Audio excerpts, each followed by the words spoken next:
Morning, my name is Trent Butler. I'm the Volunteer Executive Director for Orange County Gun Owners Political Action Committee. So what we do as an organization is we vet and endorse local politicians, and one of the things that we like to do is maintain a presence at gun shows and other Second Amendment community events that are out here across the county. The gun show is something that's been a point of contention for quite a while. This is the first gun show that they've had since March of 2020. So since COVID, this is the first one that we've been able to have. And so they've been needing to enforce masks and needing to enforce a lot of different policies to make sure the county does not shut the event down. One of the things we've been pushing is the idea that the gun show is Second Amendment activism at its core. A lot of organizations, National Rifle Association functions at the national level, and California Rifle and Pistol Association functions at the state level, and we function at the local level, at the grassroots level. And going out there and we know that a lot of people are just coming into the firearm community. A lot of people are buying guns for the first time over the last year or so for a lot of different reasons. And this is our venue to be able to go out and meet with them and connect with them and help them have access to different resources in the community and a lot of other opportunities that are out there. So there's currently a bill in the California State Senate that's being moved through, put forward by State Senator Dave Min to shut down gun shows across California. And this is something that we need people to go out and mobilize at the local level and at the state level to combat, because this is something they've been pushing. This is ever since they shut it down at the Cow Palace years ago. This is something that the California legislature has been trying to get rid of. They use very common tactics, talking about a gun show loophole that doesn't exist. Every firearm transaction that happens here at a gun show has to go through a licensed dealer. It still has a 10-day waiting period. So unfortunately, a lot of the narrative on the anti-gun side is pushing ideas that are not realistic and they aren't currently legal. So unfortunately, this projects out to the national level. A lot of the proposals that the Biden administration is putting forward, a lot of the legislation that they are moving through Congress about universal background checks and other proposals that they have are already in place in California. California has served as the model for what a lot of the anti-gunners have wanted to do at the federal level.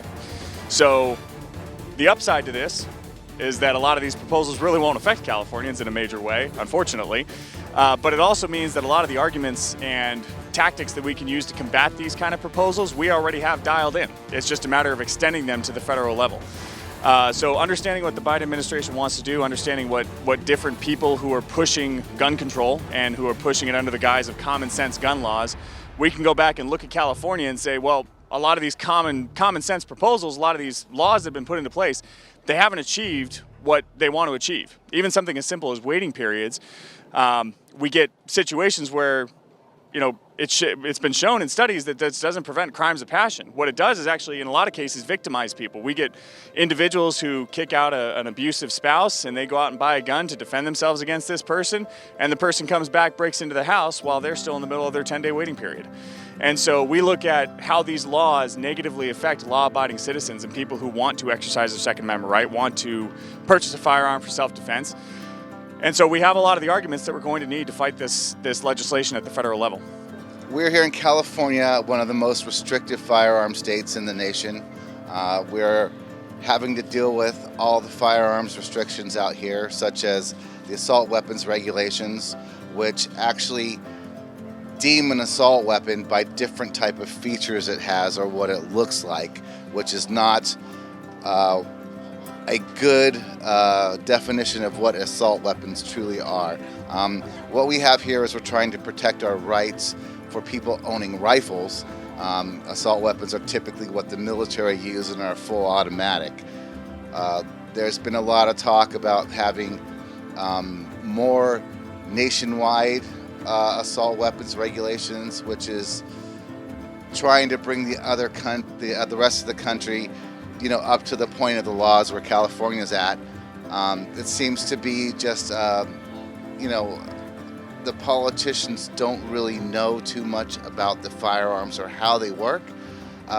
They're just going off how a firearm looks and how they feel about it.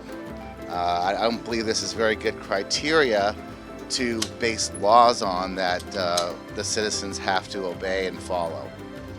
So here in California, we have our assault weapons regulations. Basically, what this administration is trying to do is push the California assault weapons regulations across the U.S. In California and New York, they have the most restrictive assault weapons regulations. New York is actually a little bit worse than California, so hopefully we don't let this go this far. But what we're trying to do here is help Californians and New Yorkers keep our weapons as they're supposed to be used and stay legal.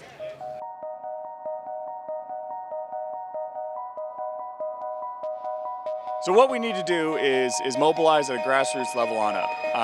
We encourage people to be a member of a lot of the gun advocacy organizations. So we've got the National Rifle Association, Firearm Policy Coalition, California Rifle and Pistol Association, and then us, Orange County Gun Owners. And each one of us is dealing with a different part of the fight. Firearm Policy Coalition handles a lot of the lawsuits, and they push them up to the federal level. They push them up to the Supreme Court. Same thing with California Rifle and Pistol Association and the NRA. Our goal is to get pro-Second Amendment politicians here at the local level that are going to move up to the state legislature and start changing this state from the inside out. We know that the other side has a supermajority in pretty much every area that they need to, aside from the Supreme Court.